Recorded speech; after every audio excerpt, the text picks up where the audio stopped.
Happy Friday, Dog Nation. My name is Brandon Adams. This is Eddie the Blind Squirrel, and this is DawgNation Daily, the daily podcast for Georgia Bulldogs fans, presented today by Kroger. Fun Friday for us. It's Jeff's intel later on, recruiting stuff, as always, to get into with him, including how recruiting might impact the cocktail party next Saturday against Florida. And speaking of that, we do have breaking news off the top of our show today, as it has been determined that Georgia-Florida is staying in Jacksonville for at least a couple more years. We'll hear from Jacksonville Mayor Lenny Curry on that. And we'll also spend a good bit of time on the program today talking about how Georgia's going to try to win this game next Saturday. And Kirby leaning on what he thinks his team does best. We'll hear from him on that. An update on Lawrence Cager. So we're going to cram a bunch of stuff in this. As I said yesterday, it may be bye week, but we're certainly not taking the week off. We have a loaded show, jam-packed, bit of a preview of a fun weekend around college football, too. So let's try to do it all right now. Really glad to have you with us. This is DawgNation Daily, the daily podcast for Georgia Bulldogs fans, presented today by Kroger. Begins right now. Today's episode of DawgNation Daily is presented by Kroger. More ways to save fresh food, low prices at Kroger. Presented by DawgNation.com. This is DawgNation Daily, the daily podcast for Georgia Bulldogs fans. Here's your host, Brandon Adams. All right, let me tell you this off the top of the show. I have two really important announcements coming up in just a couple of minutes that involve DawgNation Invasion, our big tailgate next Saturday. You don't want to miss this because these are deadlines. Things are about to be done and over with. Your last chance coming up. So I'll tell you about all that coming up here in just a moment. Great to have you today as a part of DawgNation Daily presented by Kroger. Let's begin with some breaking news. And we do this show live every morning at 10 a.m. And because of that particular hour, we don't get tons of breaking news on the show. Most of you, 95% of you, listen to the show after it's live anyway, so it wouldn't be breaking to you by the time you hear most of the stuff. But for me, kind of sitting here at the desk, microphone in front of me, I kind of like being a newsman sometimes, starting with some breaking news in the program, and we do have that. The Jacksonville Mayor, Lenny Curry, has announced an extension to the contract to keep Georgia-Florida in Jacksonville for a few more years. Curry doing this via social media speech, kind of public statement type deal. He gives you the details about how much longer this is going to be there on the Florida First Coast, and obviously he expresses his excitement about that being true. So before we get into the rest of the news for today's show and the rest of the conversation, let's begin with the cocktail party being renewed in Jacksonville for a few more years. Here is Lenny Curry. I'm excited to announce that we have reached an agreement to keep one of our city's biggest annual events and one of college football's biggest rivalries here on the First Coast. And under our new agreement, that tradition will continue through 2023 with an option to keep the game an additional 2 years until 2025. As mayor and a football fan, I'm excited about what this agreement means for our city. This is more than a game. It's a tradition. Thanks to both university presidents Fox and Moorhead, athletic directors Greg McGarity and Scott Strickland, and the coaches and athletic organizations from both teams. This is a very special rivalry, and Jacksonville is proud to be home of this long-standing tradition. So that's Jacksonville Mayor Lenny Curry saying the game going to be at least through 2023 in Jacksonville with an option, and my assumption based on the way that he said that is this is a city option to keep the game through 2025. Does not sound like, based on those words, this is an option for either Georgia or Florida to opt out of the deal, but obviously we'll hear more about the specifics of the contract later on. As I'm speaking to you now, UGA has also officially announced this as well, that Georgia-Florida is going to remain in Jacksonville for at least a few more years and maybe a couple more beyond that, and who knows, maybe a lot more beyond that as well. My opinion on this is that this is the right decision for Georgia for right now. I am a long-standing fan of the world's largest outdoor cocktail party. I love the pageantry. I love the party. I love the fun. I like watching Georgia beat up on Florida there in Jacksonville the last couple of years. And obviously, I have a little bit of, if you want to call it I don't want to say bias necessarily, but certainly my preference is this game remains in Jacksonville. However, I'm also someone that talks to thousands of Georgia fans each and every day, and I've certainly heard from plenty of them who say, you know, I used to like the cocktail party, don't like it as much anymore. Or I'm the kind of person that at this stage of my life, I only go to games in Athens. I'm a season ticket holder, and I want more value for my season ticket. That means I'd like to see Florida come into my stadium every other year. That's a growing consensus around the Georgia program, to say nothing of Kirby Smart, who has said that he believes would aid Georgia recruiting to have Georgia-Florida in Jacksonville, a chance to host those recruits for a major home game. Now, Georgia pretty much spends more than any other program on recruiting, so the idea they're not giving him what he wants on this particular aspect of the recruiting landscape is, for me, not all that big of a deal for right now. But there's no denying that the future of college football would seem to be changing just a little bit. We know how hot of a ticket Notre Dame was this past year. And providing games like that in the future in your home stadium, doing that while also playing in Jacksonville every year, it gets hard to do that over the course of the long haul. I do acknowledge that one day this tradition that I've come to know and love may not exist anymore. One day it may just be logistically, feasibly impossible to keep playing Georgia, Florida, and Jacksonville. But for now, though, it still seems like the right place for this game. And I know that I am just over the moon excited about being there next weekend. Many of you are as well, whether you're staying on Amelia Island or St. Simon's Island or kind of around the city of Jacksonville. You're looking as much forward to this as I am. So it's going to be there for a few more years. That's the right decision, I think, for me for right now.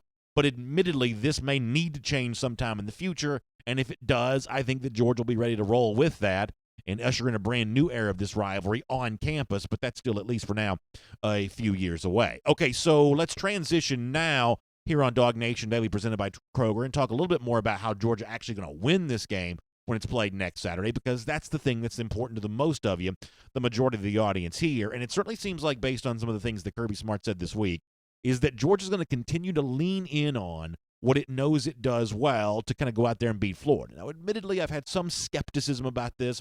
Obviously, I've been one of the people talking about maybe a few aspects of the Georgia offense that need to be a little bit more rounded into better shape and maybe slightly improved upon. But there's no doubt that the nucleus of this is the running game and the offensive line. We heard Chris Doring say that on our program yesterday. Georgia fans have echoed that same sentiment in some form or fashion. Even the Georgia fans who want to see Georgia throw the ball more and throw the ball more effectively, even they, I think, would acknowledge that this is still a team that's going to be at its best when it's running the football well and when the big, dominant offensive line is opening a bunch of holes. And to hear Kirby Smart talk, that's exactly what he thought he got on Saturday. And obviously, a lot of us paid attention to what seemed to be some outside runs, having great success in the second half, and all of a sudden DeAndre Swift getting a chance to be around the edges, a place where a dynamic athlete like that seems to have more success. But Kirby Smart said, and I thought this was very interesting this week, that when you really look at what went on Saturday, it was not as simple as some fans want to make it out to be. The idea that Georgia ran outside and therefore that's why it's more effective. Kirby says that what you saw in the second half of that game, late stages especially, was really a cumulative effect put together over the course of the entire 60 minutes, maybe a precursor for Florida as well. Interesting here from Kirby Smart. Well, I'll be honest with you, it loosens you up when you have to go against our offensive line repeatedly for 4 quarters. I mean, it just, honest with you, it just wears you down. There were a lot of plays that were called in the third and fourth quarter that were successful. I mean, there were some good inside zone plays that were called. There was more movement in general. But I've said it here for 4 years. You don't walk in the SEC and just move people early in the game. It just doesn't happen. You're not just road grading folks out of there. It's a cumulative effect that it takes. And we certainly had a cumulative effect because we ran it better later than earlier. So better later than earlier, chopping wood for the entirety of the game. That's not the only time Smart made that point this week. Also went into a little bit more detail about that in another instance as well, clearly believing that a big offensive line leaning on guys for the entirety of a game is very tough for any opposing defense to stop, perhaps even Florida's as well. The outside zone the other night was most effective later in the game. And you have to ask yourself, was the outside zone most effective later in the game? Because you chopped wood early in the game, and you're always trying to keep the defense off balance. We ran some swipe plays, some perimeter plays, and some work, some don't. And sometimes they don't work because people don't block right. Sometimes they don't work because the defense is in there, and we're trying to run the plays that work. So Kirby Smart says we're going to try to run the plays that work. Obviously, he believes that a lot of that's going to involve the running game. A lot of that's going to involve the offensive line. And if you want to go back to before the season began, that's exactly what most of us would have assumed Georgia's game plan would be against Florida, using its offensive line to its advantage. The season has played out a little bit different than some of us would have expected, though, up until this point in time. But from Smart's standpoint, nothing has changed in terms of what he thinks Georgia's bread and butter is going to be. It's going to be that big offensive line. And obviously leading the way there in that regard, 2 tremendous tackles. Isaiah Wilson on the right side, Andrew Thomas, perhaps the best in the nation, on the left side. As Kirby Smart would explain it, why would you not lean on an offensive line when you've got bookend tackles as good as Thomas and Wilson have been for the Dogs? Here's more from Kirby. When you line up with two tackles in this league that have played, you're very fortunate because tackles are hard to come by, and good ones are really hard to come by. Do the math. How many 6'6" guys are walking around? There's just not a lot. 6'6", 300 that can move. Very few, so it's hard to find guys like that. We have been blessed. Sam has done a great job recruiting to get those guys, and I mean, they're not perfect either. They have to go against really good players, but I'm very pleased with those guys, and they are great competitors and they're good leaders. I think most fans would say, yeah, no problem whatsoever with what Isaiah Wilson's done for Georgia when he's been healthy, what Andrew Thomas has done for the entirety of his career. Admittedly, though, there is some concern from some Georgia fans about the interior of that offensive line. There's even been a lot said over the course of the last couple of weeks about what Trey Hill might be doing at center. Maybe some low snaps at times, maybe not exactly winning the box, so to speak, against the guy lined up directly across from him. Well, much the same way you just heard Smart show plenty of confidence in Isaiah Wilson and Andrew Thomas this week, given a chance to evaluate Trey Hill, at least publicly, Smart was also pretty complimentary of him too. Important to keep this in mind as Georgia prepares to use its offensive line to be the tip of the spear for the attack against the Gators next week. Here's Kirby on, at least to a certain extent, the embattled Hill. The other night, he did a tremendous job in those conditions. I mean, if you think about it, he really didn't have a bad snap. Jake missed the one that was probably head high. Jake would tell you it wasn't a bad snap. So I thought that was big when you talk about that game in those conditions. Trey knows his warps. He's got to work hard. He's got to strain hard. He's got to continue to fight. He was on a tough guy to block the other night, and we left him singled a lot. That guy played well, but Trey, I thought, in the end, won out on a lot of perimeter run blocks. He's very athletic, getting to the second level, but Trey would be the first to tell you he's got to play better too, and he'll do that. I mean, let me wrap all this up by saying this. Admittedly, I'm a little skeptical of the idea that more of the keep chopping mentality is what it's going to take to beat Florida and what it's going to take to win the games in the rest of November after that. But Kirby Smart knows what's at stake next Saturday. He knows how important this game is for his legacy as UGA coach, for the playoff implications for Georgia the rest of the year, and we are in a situation now where the play card is in his hand. The coaching decisions rest with him. Apparently, he's going to lean on what he thought was Georgia's strength before the season began, and to a certain extent, that's logic that's hard to argue with. My name is Brandon Adams, and this is DawgNation Daily, the daily podcast for Georgia Bulldogs fans. Hello to you, and thanks for being with us. We're presented today by our friends at Kroger and live on video. A lot of different ways to get to us. 10 a.m., DawgNation Facebook, YouTube, Twitter. We're on the radio at noon on Athens Sports Radio 960 The Ref, and we're available as a podcast, the Apple Podcast Player, the Google Podcast Player, the world-famous DawgNation.com. We're just really glad to have you with us. By the way, speaking of our friends at Kroger, let me tell you about something really fun coming up there. How about getting ready for Moonlight Madness upcoming this Wednesday at Kroger? It's 4 to 7 p.m. It's a tradition there at Kroger. Many of you getting ready for Halloween, getting stocked up on Halloween candy. This is kind of a celebration of that season. Kroger's going to have some trick-or-treating going on, some cakewalk stuff, some cookie decorating. It's always fun leading into every Halloween. Kroger's all over the city of Atlanta going to be doing this, and you can get stocked up for everything you need, maybe even some last-minute decorations. My kids love all the Halloween decoration stuff. They're very into that, and so you can get all that at Kroger and just kind of get ready to go for the season. We're going to get Jeff Sintel coming up here in just a moment. Let me take care of two pieces of business before we get there, though.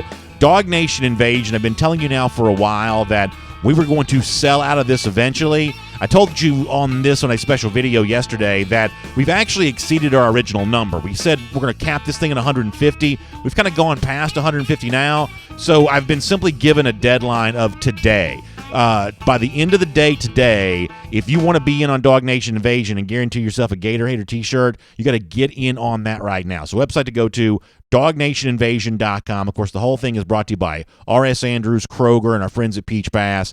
Go there, secure your spot, luxury, all-inclusive tailgate opportunity, and a Gator Hater t-shirt. It's the most popular thing we've ever done, the Gator Hater t-shirts. You have a chance to get one for yourself, but you've got to get registered, DawgNationInvasion.com.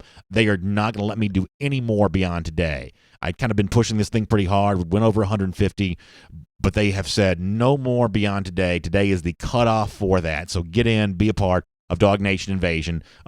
Food, beverage, the whole thing, 11:30 to 3:30 next Saturday. Going to be a lot of fun, but you've got to go to DawgNationInvasion.com to get that. Also, final day to register for your chance to win the DawgNation Invasion giveaway, courtesy of our friends at Peach Pass. Let me make sure you have this website there as well. It's DawgNation.com/DNI-giveaway. DawgNation.com/DNI-giveaway. This is 2 nights hotel in Jacksonville, 2 tickets to the game, 2 tickets to the Dog Nation Invasion tailgate, and a $50 gas card to help get you to Jacksonville. We're going to draw the winner tomorrow. That means you've got to get registered by today, courtesy of our friends at Peach Pass. Super generous for doing this for us, but you got to get involved and be ready to do that. So go to the website, DawgNation.com/DNI-giveaway to be a part of that. We'll get Jeff Sintel here, but before we do, let's go around the doghouse, presented today by my friends at Merriweather and Tharp. And what I'll probably do is I'll do a little bit of this now, and I may stretch some of it to a little bit later on. I just talked a moment ago about the Georgia offensive line and how pivotal that's going to be for the Dogs as it takes on Florida next Saturday. I think as a complement to that, obviously UGA fans want to see more from the passing game as well. And one of the ways in which a more prolific passing attack would be made easier if obviously Lawrence Cager returns to full health for this game, and we're going to be kind of a wait-and-see approach on that for the next few days. Kirby Smart, though, in talking about Cager this week, celebrating the things that he's done this season, he did make an interesting point about Cager, saying that even when he's not playing, because of some of the intangibles that he brings to the table, he's still a valuable asset for the UGA program. I did think this was interesting from Smart on Cager as we await good news on his health. Here's what he said about Cager as a leader. He's been a good player for us. I mean, he's been, like Javon Wims was. He's been an impact player for sure. But he's probably been more of an impact on that room. You know, we carried him, I guess it was last week, to the Kentucky game. We took him over and used him to use experience with the other guys. I mean, we want him around is what I'm saying, so that even though we knew he wasn't going to play against Kentucky, he was still in the room, impacting those guys. He's just very mature, and he's played a lot of football in his career, and he has a positive impact on those other guys in that room. So he's been good. So, yeah, listen, he's certainly a leader off the field, but obviously UGA fans want to see that impact that he makes on the field.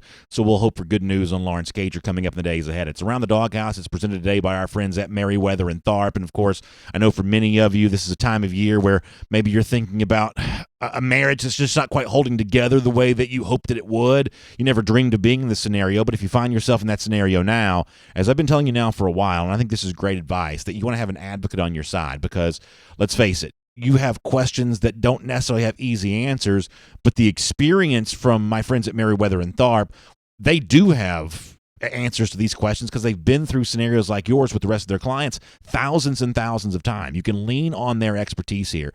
Merriweather and Tharp is your source for Georgia divorce, and my best advice to you if you find yourself in a unhappy, untenable situation is to reach out to them at a website that you can go to. Very easy to kind of get in touch with them, theatlantadivorceteam.com. That's theatlantadivorceteam.com. That gets you in touch with Merriweather and Tharp, and answers to your tough questions about your specific situation, Merriweather and Tharp can provide that. They're your source for Georgia divorce. We appreciate Merriweather and Tharp being a part of Around the Doghouse. All right, it's DawgNation Daily presented by Kroger here today. We'll preview the big weekend around college football coming up. More from Kirby Smart on Lawrence Cager a little bit later on and what he provides to this UGA wide receiver passing attack. We'll also get Jeff Sintel coming up in a minute as well. In fact, let's go ahead and talk to Jeff Sintel right now.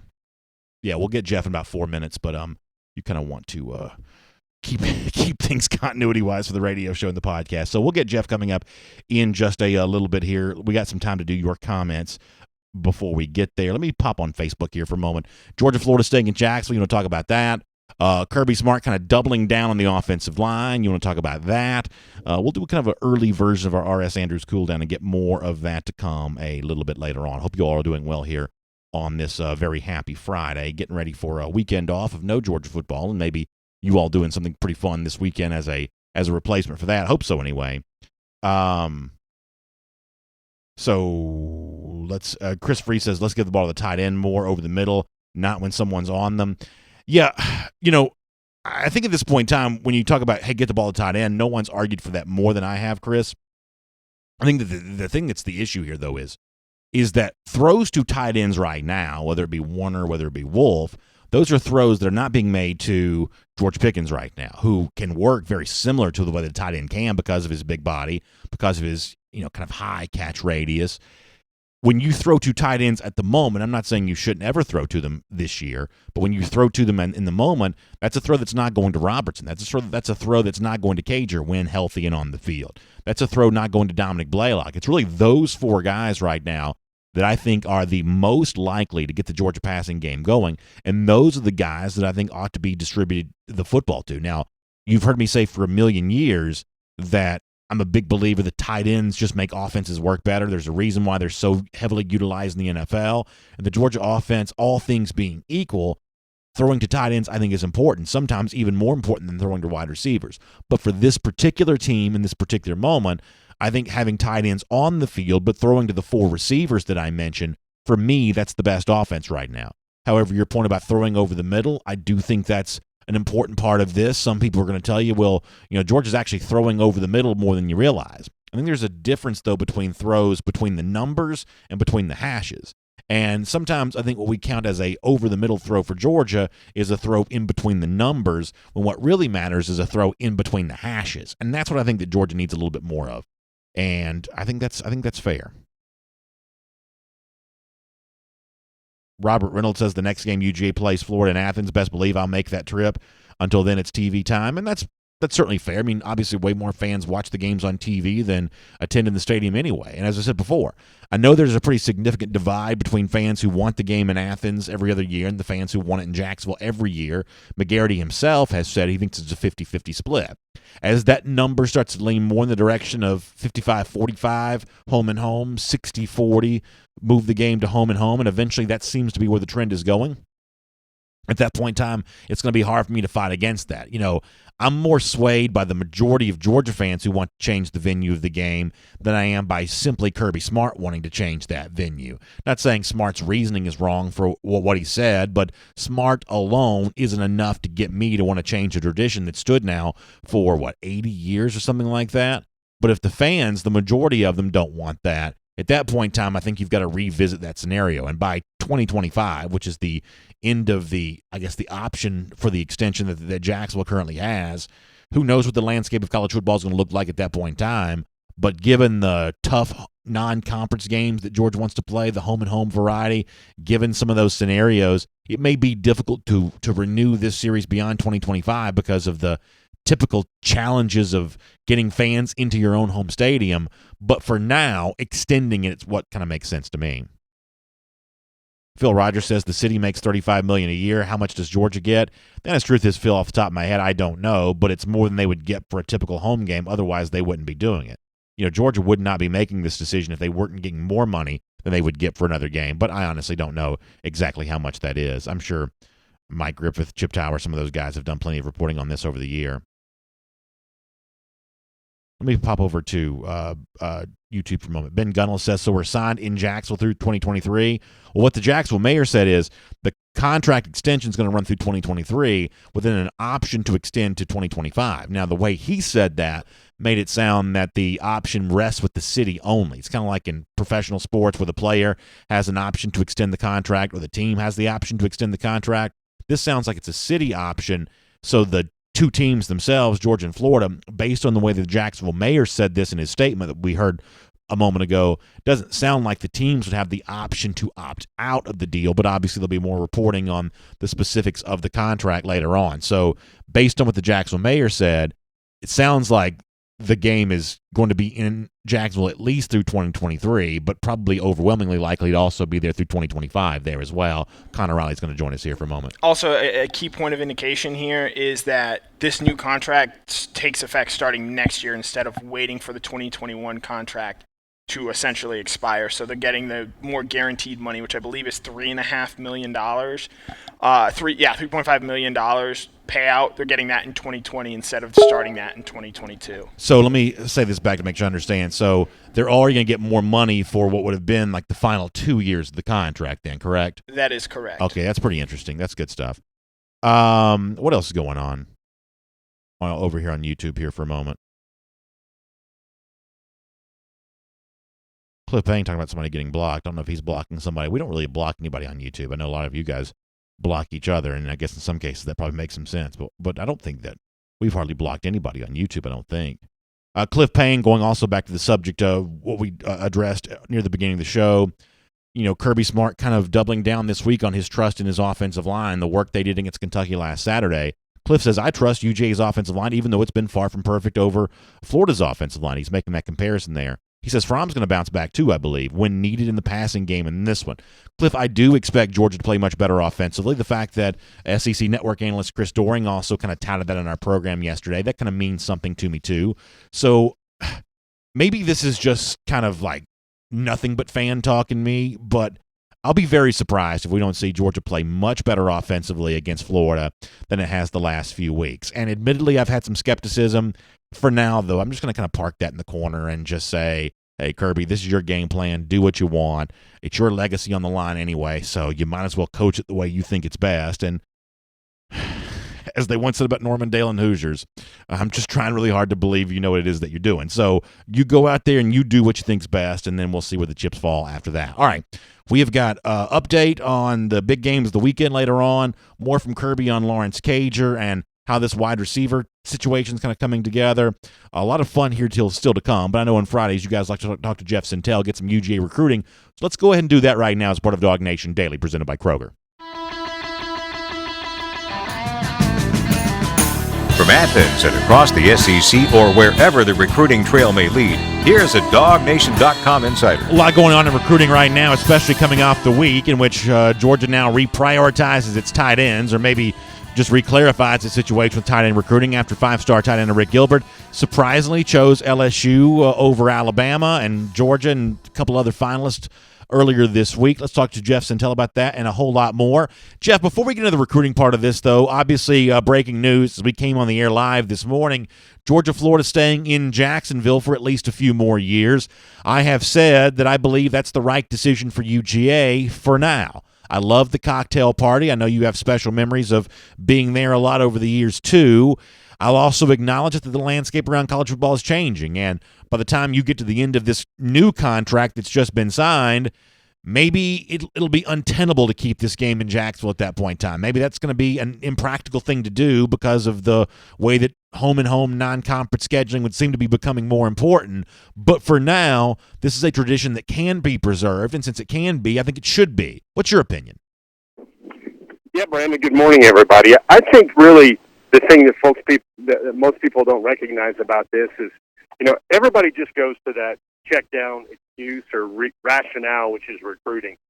Well, count me into the part of public opinion that thinks that I don't think Georgia can recruit much better than it has over the last 3 or 4 years. Now, surely there's going to be instances where Georgia would be able to bring in a player with another avenue on a better scheduled weekend for their high school football season to host Georgia, Florida, and Athens.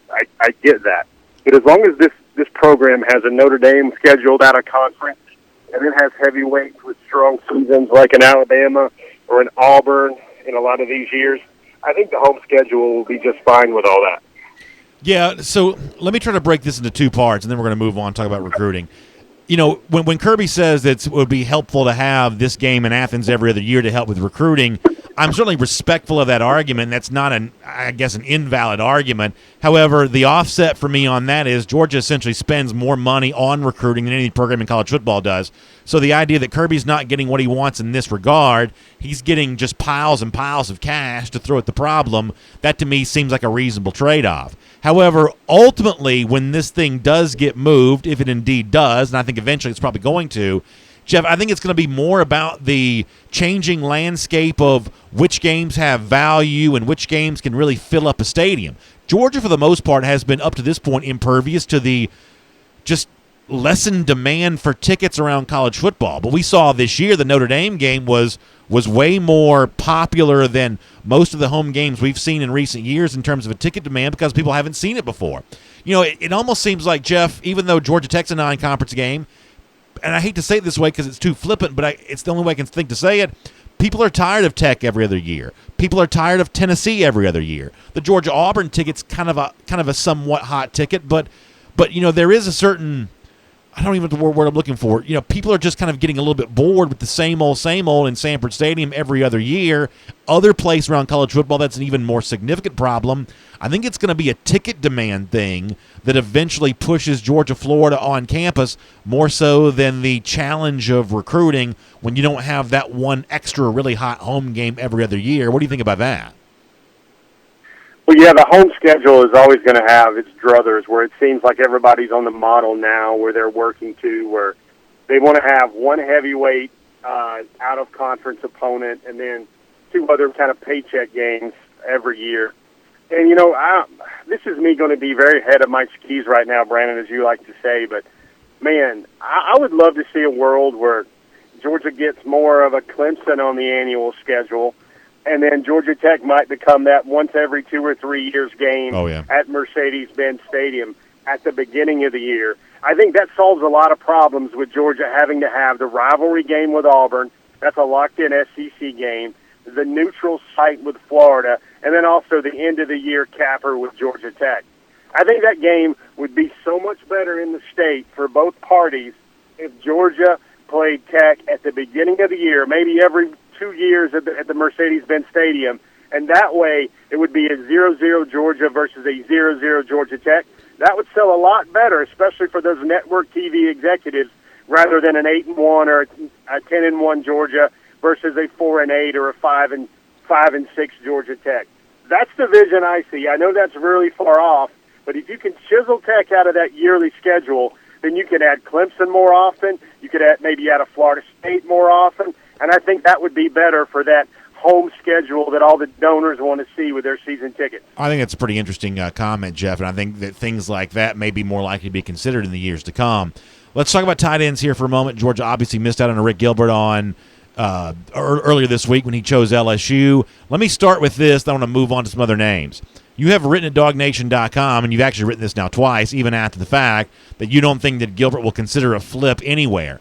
However, when you initially wrote that, obviously using the sources you have close to him, that was on the basis of we assumed he was likely going to Alabama instead of Georgia. When it's a surprising pick like LSU, hard not to think of other players who've committed there and didn't stick with that commitment. Adam Anderson, Monty Rice. It seems like in reading Gilbert's own words to you, in terms of the tangible reasons he picked living in Baton Rouge the next 3 to 4 years, kind of hard to isolate what really mattered to him more than anything else. It leads me to wonder, even if Georgia's not the beneficiary here, it leads me to wonder, is he really going to stick with this LSU commitment? I guess let me just start with that, and you can put that to rest, and then we'll move on to something else. Yeah, Brandon, I got 2 points on this. First, let me directly answer your question. I know you like to come up with the imagery, toe tagging a decision process. Let's be a little bit more positive here on a happy Friday, even though we've got the spooky season around the corner for ghouls and goblins. Man, I think that recruiting has went through the pearly gates, man. I was talking to Eric Gilbert after he made his decision on Wednesday from the College Football Hall of Fame, and we kind of chopped up how likely it was going to be for him to ever flip from LSU. We finally equated it that perhaps I could cover him better on a corner post. The odds of me covering him better on a corner post would be greater than him flipping away from LSU. Now, we're all going to laugh about that because obviously Eric Gilbert is bigger, faster, stronger, taller, and everything than me, but he could potentially fall down. I think we lost Jeff. In the timeline of enrolling early, they ain't got no time to flip. So that's why I would say that recruiting, solid. That one's through the pearly gates. He's going to be an LSU Tiger. All right, so with that in mind, Georgia obviously will turn its attention to 5-star Darnell Washington. Now, most Georgia fans have thought that Georgia was in a great spot with Washington anyway. I guess I am a little curious of, since we thought Gilbert was going to Alabama and Alabama didn't get the elite tight end, does Alabama, who I think has tried to get the official visit from Washington before, does Alabama become more of a threat for Washington now that it hasn't gotten a Rick Gilbert?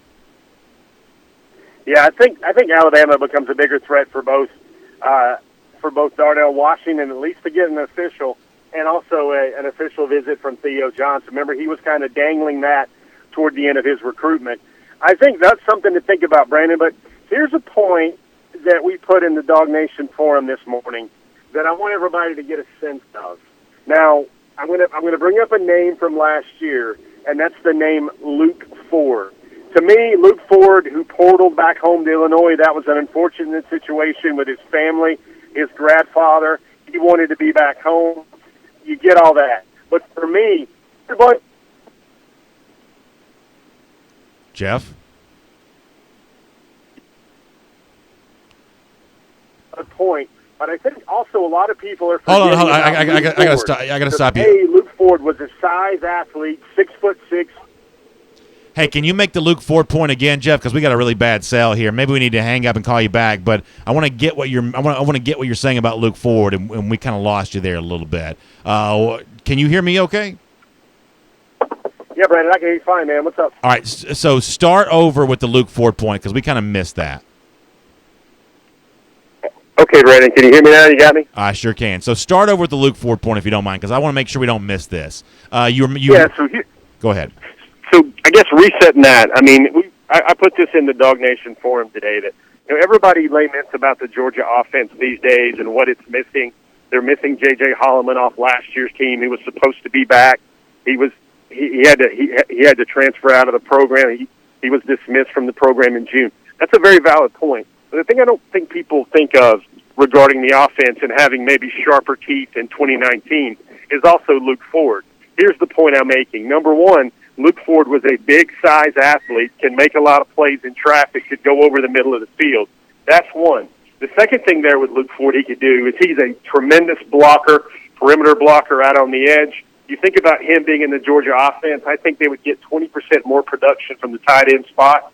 The other thing people don't realize is when you don't have a Luke Ford shiny, athletic, big athletic toy going over the middle, then you don't have the athlete in your program to showcase what you want to do with the tight end position to the Eric Gilberts, the Darnell Washingtons, and the Theo Johnsons of the world.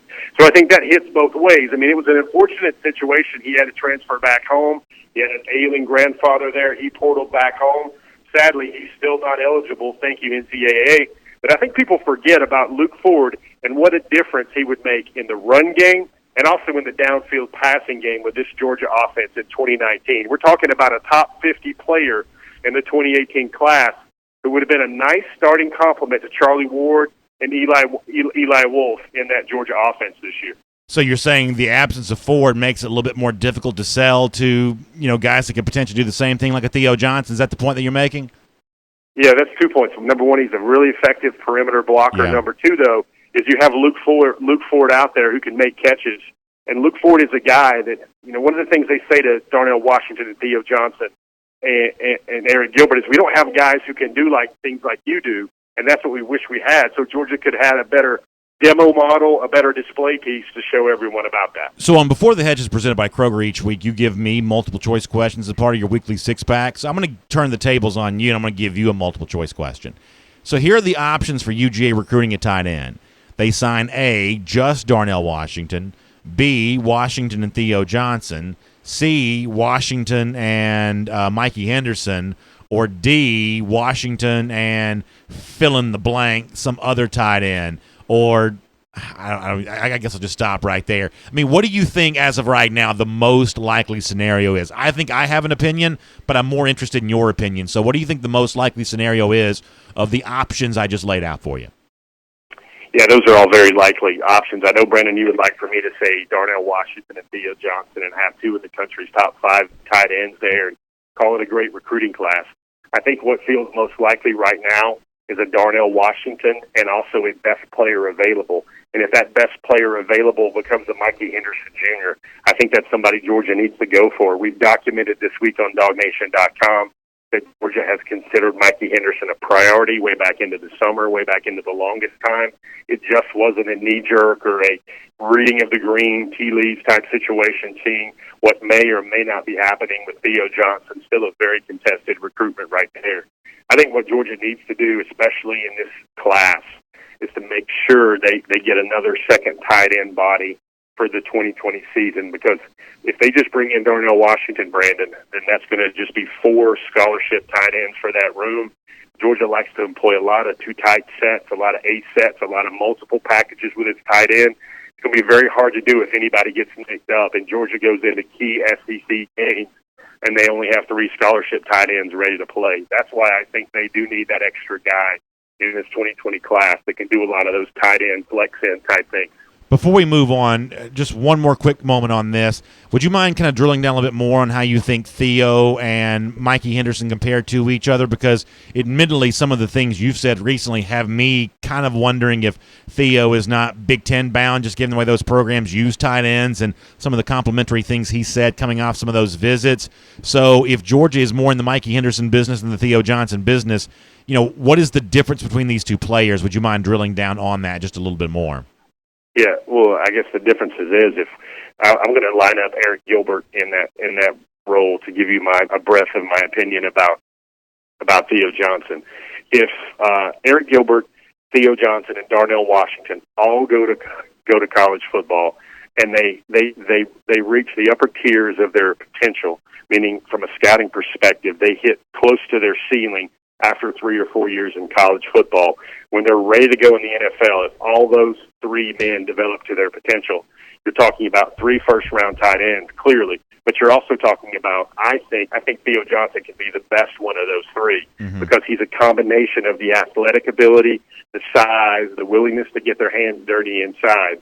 I think Theo has the greatest upside because he's the best pure athlete, but he's also 6'6" like the other guys, actually taller than Eric Gilbert, and he's about 245 pounds now. He'll be 255 in college. 40-inch vertical leap, can run routes very well, and is going to run a high 4.5, low 4.6 in the 40. He's going to check every box for those who see things like Travis Kelce and what he does every week in the NFL, Jimmy Graham types. I think Mikey Henderson has a different set of potential, more of a unique set of potential. You can kind of see him as one of a potential red zone threat, much the way in baseball people have left-handed, right-handed specialists for certain situations. I think Mikey Henderson Jr. would be a great asset, not just stretch the field downfield the whole time, but mainly in the red zone. He has great leaping ability. He's a former quarterback. He was rated at one time as a quarterback. He can still throw the ball about 60, 65 yards, and he's going to be great in the red zone, especially winning jump balls. This is his first season as a tight end receiver, flex end, slot receiver type in high school football this year. And he's making a lot of plays on contested catches in the end zone. Why is he doing that when he's only 6'2" and about 2.5 and about 238 pounds? Is because he is a highly explosive athlete. He's got a 375-pound power clean. He's got a 540 squat, 360 bench press. Folks, that's a guy that could lift with Nick Chubb right now and not have to take too many plates off when he's having to do that as a high school senior. That's a unique weapon Georgia could have. He's going to have the strength and the ability to fire off the line and block guys, and he's also going to be able to make a lot of plays in the passing game. But he's not going to run the high 4.5, low 4.6. You got to remember, Darnell Washington and Eric Gilbert are both 4.7 guys anyway. I think Mikey Henderson Jr. is a little faster than those guys. The big difference is here, though, is he's not as polished as a receiver as Gilbert, and he's definitely not have the experience and polish right now running routes as a receiver, but I think he would be an effective tight end for Georgia and probably potentially an all-SEC caliber tight end for Georgia. He's just not going to have the gaudy size. We have got more questions for Jeff Sintel coming up, including a look at Georgia quarterback commit Carson Beck. But first, let me also tell you about my friends at the Atlanta North Georgia Building Trades Council. No, for a lot of people who do the kind of construction work for a living, an organization like this is really important because they're dedicated to the work and economic stability of organized construction workers in North America, creating more work opportunities, living wages, and protecting benefits. You can also earn while you learn with no tuition apprentice training. It's $100,000 you can earn while you're serving your apprenticeship. They also have employer-paid pension and wages that are 30% higher than non-union workers. And the good news is this isn't just for men, only women. Everyone encouraged to apply here. If you're watching on video, you can see it on your screen. If not, I'll read it to you. It's GeorgiaConstructionCareers.com. That's the website.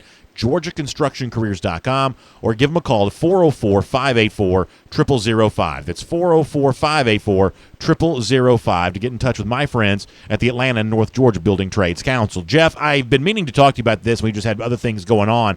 Haven't had a chance to. Your piece the other day about Carson Beck, the UGA quarterback commit, I thought was really interesting because openly kind of being acknowledged that the numbers for Beck thus far this year, maybe not quite as good as they were the previous year, and some of the challenge that he's faced with his team there, but also some of the ways in which he's working to overcome that.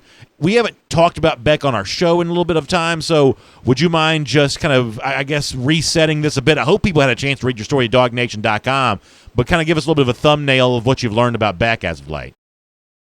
Yeah, so Carson Beck is a guy that's going to have a little bit more tools that even Jake Fromm does right now, especially the tools part. He's a little bit bigger, almost 6'5", 230, a little bit more RPMs on his ball. He does yoga, more of a flexible athlete. He's really looking a little bit like Joe Burrow right now during his senior year. And folks were definitely worried about Carson Beck earlier this year because the first few games of his 2019 season, he wasn't ripping through Florida's highest level of competition like he did last year when he earned Mr. Football. But you do some reporting and you don't just look at the box scores and you find out, you can triangulate some reasons for that. Reason one is he's the only one of only 2 returning starters on his team. Reason number 2 is he's only one of only 2 guys on his offense with a college scholarship offer, a major Division I scholarship offer right now. Those are things that are different at Mandarin High School this year from where they were last year, a year ago when they won the state title. Now, Beck didn't have 5 stars galore to throw to last year either, but what he had is some 2 legit Division I scholarship-type receivers. One of those went to Florida International. The other one went to Liberty University. Not the biggest boys at the Power 5 or NCAA big boy conference table, but those were legit D1 athletes. He doesn't have that right now, Brandon. He doesn't even have a senior in the 2 deep of his wide receiver core right now at Mandarin. And while his completion percentage was hovering around 50%, and while his touchdown to interception ratio has been 1-to-1, he's dealing with a lot of things. He doesn't have the best offensive line work up front. He's also dealing with the fact that he's going to add and this is no damning statement right now about Mandarin High School football in Jacksonville, but that program is dealing with about 4 or 5 drops a game from the wide receiver position. So Carson has had to figure out a different way to play. I watch his film, and he's not putting the velocity on the ball that I saw him do when he was at the Elite 11 surrounded by elite athletes. He's having to kind of relearn to play the position, becoming a better leader, using his footwork more, his flexibility more, using his speed to take some of those RPOs, and instead of getting 4 or 5 yards, getting 8 or 9 or 10 yards and moving the chains. Everybody will look to last week, I thought was an exclamation point for his season so far. He had an ESPNU game going against another team which was led by a Florida State quarterback commit. He had 5 touchdowns and 1 interception, making a lot of plays when a lot of things weren't there. He is set to graduate early and enroll and be in Athens in January of 2020. Simply put, I don't think the bloom is off the rose of Carson Beck at all. He's just having to deal with a different senior year than that junior tape everybody got to know him from. Let me finish up with one last thing before we let you go. A lot of folks expected, and this is, I guess, an example of truly, some people say, spoiled Georgia fans. This may be an example of that. There was an expectation coming off of, not getting Gilbert. Oh, well, Georgia may announce a commit as a way of offsetting bad news. Kirby's had a very fun penchant of doing things like that in the past, and maybe some would have thought that maybe some recruiting news would have come after Georgia lost a game on the field a couple of weeks ago. And yet that commitment kind of hasn't come as of yet anyway. Georgia obviously, at least the fans do, feel like they're in really good position for a few of these elite 2020 recruits, and there's some work being done, obviously, with the 2021 class. But in the way of commitments, it's just sort of hard to know when the next one of those might come. What do you make of the fact that, Jeff, that Georgia's kind of playing the waiting game a lot when it comes to actual commitments, even though we continue to hear lots of good news in terms of how so-called possible silent commits feel about the program, and how some of the 2021 guys are certainly seeming to line up to be on campus a whole bunch, which is obviously the precursor to eventual college decisions as it is, but not necessarily having that next commit in the chamber, so to speak. What do you make of that situation right now? Brandon, I see what you're trying to do on a Friday, but I've got two rationales for people to think about this.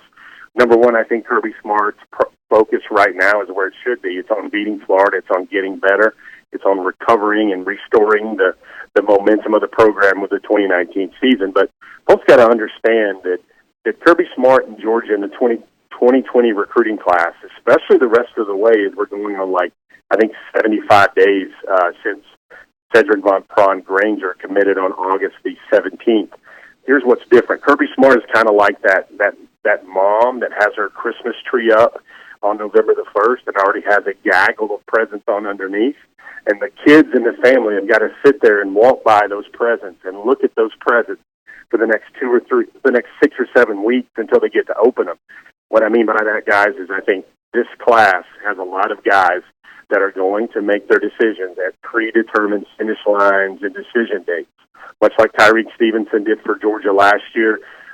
These are guys that are thinking heavily about Georgia, and Georgia is a major contender. Georgia's in a good spot with a lot of these guys, but they're going to wait because they've wanted their All-American Day, their hat ceremony, their nationally televised spot to make their decision. And, you know, Brandon, it may be uncomfortable and people may be wishing for momentum. I think that's just not going to happen right now with the 2020 class with a lot of guys, except for maybe 2 or 3 guys whose timelines do not go all the way down to the All-American game. And then a lot of people go, well, can Georgia pull out a big-time 2021? Well, a lot of those guys don't want to make their decisions right now, especially during their junior year. And even though they may be close to feeling Georgia or eventually pulling the trigger to Georgia, they want to take a little bit more time with it. And, again, it's going to be a little bit different when Georgia recruits guys, especially in-state now in the 2020 cycle and going forward. They're going to wait until that senior year, a lot closer through that junior year, till that junior year film is out, before maybe they pull the trigger on those mid-4-star commitments for the class of 2021. All right, Jeff, great to have you here on DawgNation Daily presented by Kroger. We certainly appreciate your recruiting information. Looking forward to seeing you a lot next week. Of course, live at the brand new Kroger on Ponce next Wednesday for Before the Hedges. I can't wait for that. And then heading towards Jacksonville for DawgNation Invasion after that. Looking forward to all that next week, Jeff. So rest up this weekend so you can be ready. All right, everybody, remind Brandon on the show on all of his platforms this week, he's got to pack Eddie. He's got to pack Eddie. Oh, listen, Eddie will be in Jacksonville. Don't you worry about that. Now, Kathy Aquavia Green, one of our great Facebook commenters, said that she thought Eddie was looking particularly salty today, kind of wearing a little bit more of a scowl on his face. All that lets you know is our buddy Eddie, the unofficial mascot of DawgNation Daily, he's getting ready for next Saturday. He's got a lot at stake. He holds this Gator Hater sign every single day as a reminder of how he feels about the Georgia-Florida rivalry. So you better believe that being down there in Duval next week, Eddie is going to be ready to do all of that. I hope he'll be with us at our favorite barbecue spot on Friday afternoon, sir. Yeah, no doubt about that, Jeff. I look forward to seeing you all next week. Yes, sir. Let's take a look around the rest of the league. This is SEC Through. Boy, enjoy having Jeff Sintel here on DawgNation Daily, presented by Kroger on a Friday. Good recruiting stuff from him, update on Carson Beck, and kind of an evaluation of where things are going to go with this tight end position. I think it's really interesting from Jeff Sintel there in that regard. We'll do our picks for the week and kind of update you on the big weekend to come. It's all brought to you by MyBookie. It's our MyBookie Best Bets, and you can get some best bets down this weekend as well. Make the games this weekend more exciting by getting some action down. Put your money where your mouth is in terms of who you think's going to win. Many of you are actually really good at picking these games, so why not make a profit on that? And why not make a profit before you even make your first pick with MyBookie? Because when you use the promo code DawgNation, that's spelled the way it's supposed to be, all one word, DAWG. Find MyBookie online. They're going to give you a big first deposit bonus. You can get like up to $1,000. You can get your first deposit doubled. I mean, they have some great player perks. Really not just that, but even beyond. As you get involved with MyBookie, they're known for the best player perks in the industry. They have the fast, no-hassle payout when you win. So get involved this weekend. Use the promo code DawgNation to open up your account. Find MyBookie online, and then promo code DawgNation. After that, you play, you win, you get paid. It's as simple as that. So let's run through the top games of the weekend. I'll give you my sure-to-be-wrong opinions on these, and then you can either fade me and make some money or just simply laugh at me when I'm wrong. But here's who I like this weekend. I like A&M at home against Mississippi State. Number about 10.5, depending on where you find it. Here's what you need to know. Jimbo Fisher has actually been better against the spread than you might think. Some people think about him as a minor disappointment thus far at A&M. Vegas doesn't necessarily feel that way. He's 13-7 in his last 20 against the spread, covering at about a 65% clip. Just 5-7 against the SEC against the spread, but nonetheless, he's been great in this scenario. When favored by double digits, he's 6-0 against the spread thus far. Conversely, under Joe Moorhead, Mississippi State has not been much of a road dog. 0-3 against the spread under Joe Moorhead when they are the point spread underdog. Of course, a couple things to note about this game. Aggies looking for back-to-back wins for just the first time this season. Of course, for Joe Moorhead, there's the looming cloud of is he even going to be back at Mississippi State again next year.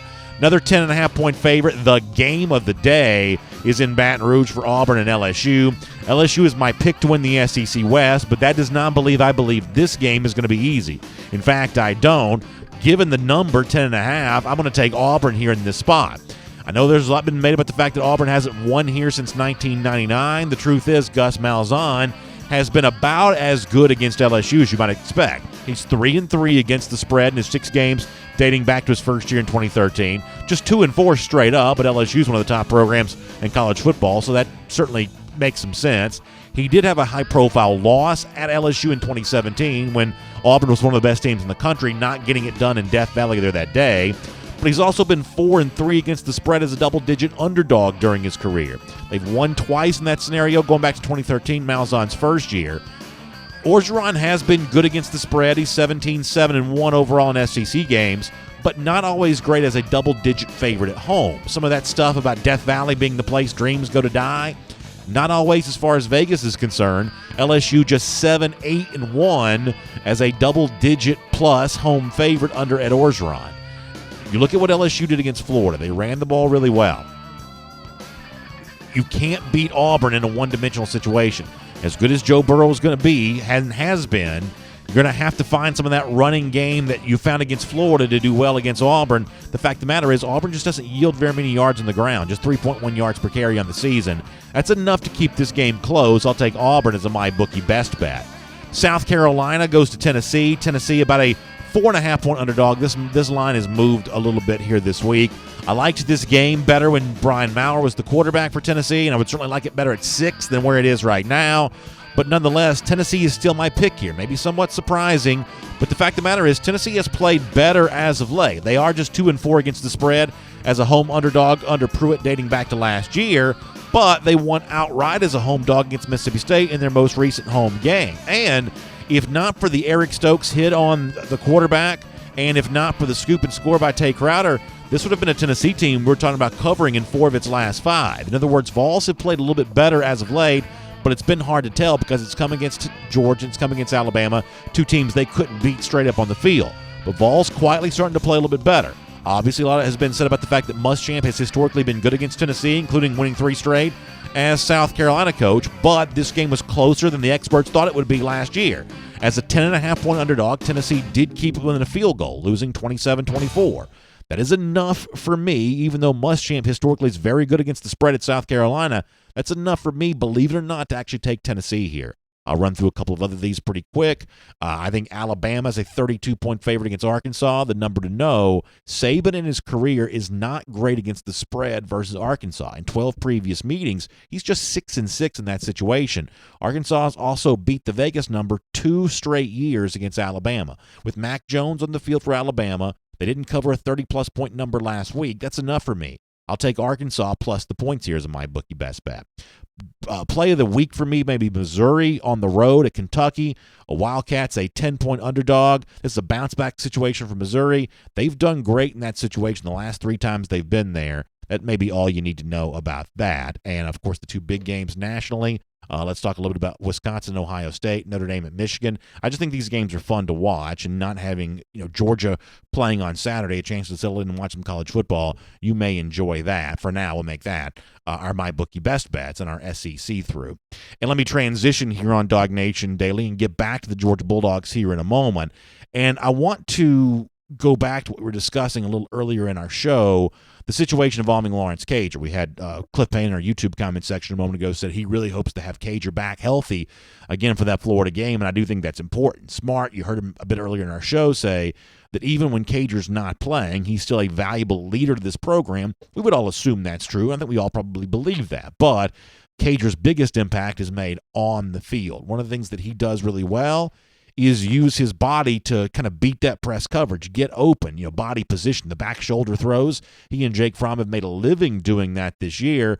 Kirby says you still need more of that from some of those young players as well. Sometimes experience helps, but sometimes it's just about kind of going out there and getting it done. Here's a little more from Kirby on the receiver position, which will be in the spotlight next Saturday against a good Florida crop of defensive backs. You get better when you play, certainly. I think some guys come in and they get off press really well. If they're really, really talented and they're good at it, I think that's something that experience brings value Lawrence has a lot of experience. He's been around a lot of good wideouts. When he played at Miami, he's physically stronger and bigger than a lot of other guys. So he's able to use his body to help him against those press guys. And everybody's still working to improve that. I mean, shoot, we're working at defensive back to try to press better so that we can compete and do a better job defensively. So, I mean, everybody's trying to get better at it. Cager is a great example of how to do that because he's done it for a long time. So near the beginning of our show, it certainly sounds like Kirby Smart's going to lean heavily on his offensive line next week, given the reputation that group has. That seems to be with good reason. But we also know that more is going to be required of these Georgia wide receivers, beating the press coverage that Kirby Smart talked about. Obviously, that job for that group is made easier if Cager is playing. But in terms of winning those one-on-one battles, it's also likely going to be true that some young players are going to be called upon to do that next week against the Gators. And I certainly think they can be equal to that challenge, but I'm obviously curious to see how that actually plays out on the field. Speaking of Florida and everything else to come for Georgia, let's preview the weekend now with our Kroger kickoff. You know, you kick off the weekend at Kroger by getting stocked up or whatever you have going on, whether it be some game watching parties this weekend or whatever else.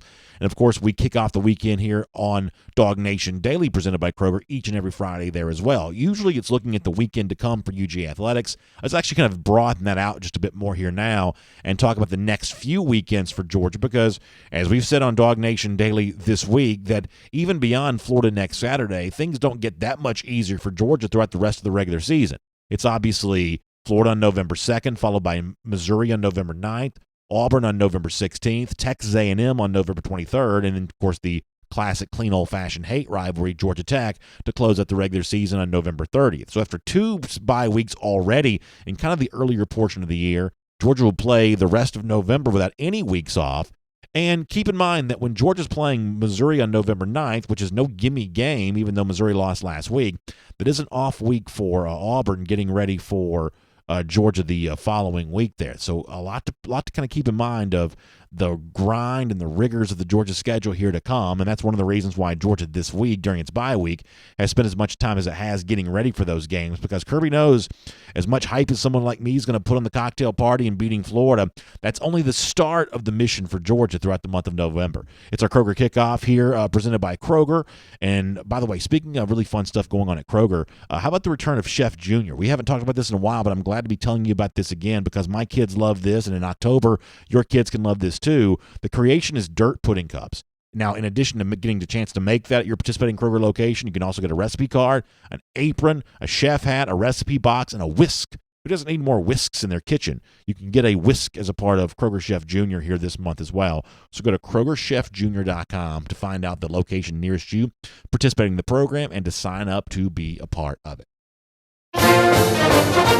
So, hope you all have a great weekend. I know you probably will. I am kind of looking forward to settling in and getting a chance to watch some football not involving the Georgia Bulldogs this weekend. I'm sure a lot of you kind of doing the same thing. It's actually a pretty good slate of games, as I kind of mentioned before. I think Auburn-LSU is a ton of fun. I think the 2 non-SEC games, Wisconsin-Ohio State, Badgers lost last week. That doesn't change that for me all that much, and I think that Michigan-Notre Dame is pretty fun here too. So some pretty good stuff this weekend. I hope you get a chance to relax and enjoy some of it. And on Monday, I need you back here with your game face on, ready to go, because we're going to have an amazing week next week, getting ready for Georgia, Florida, the world's largest outdoor cocktail party in Jacksonville, as we learned this morning, in Jacksonville for a few years to come. But the one that matters is this next Saturday. So be ready for it. By the way, with that in mind, Gator Hater Updater, here's what Georgia's playing for to defend the fact that it's now been 1,091 days. We hope to see that number keep climbing. We'll see you on Monday right here on DawgNation Daily, presented by Kroger. And on video. Good to have all of you with us. Hope you're doing well. We're going to dive in and get as many of your comments as we can on any kind of topic involving today's show. We are running a little late already. Sometimes that happens on a Friday. But we'll try to do as many of these as we can. Then we'll have to get off the air and let you get your weekend going. We'll look forward to doing all of that with you. Connor Riley will join us, and we'll kind of get rocking and rolling with that.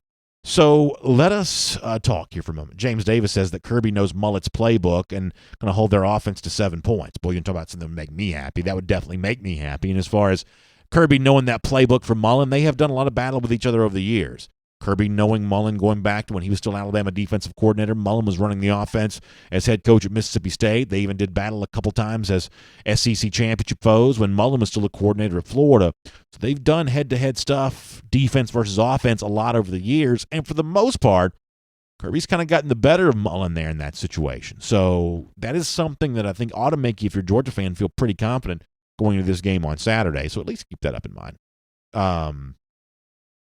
Gary Strickland says, we must run the table in the SEC championship game. Focused. Yeah, that's what you really hope that Georgia brings to the table on Saturday. The kind of focus against Florida that restores some confidence and then gives Georgia, even though I'm not the world's biggest believer in momentum as a concept, in this case, I'll take whatever I can get. And hopefully establishing a little bit of momentum coming off the Florida game to make it through the Missouri, Auburn, Texas A&M stretch to come.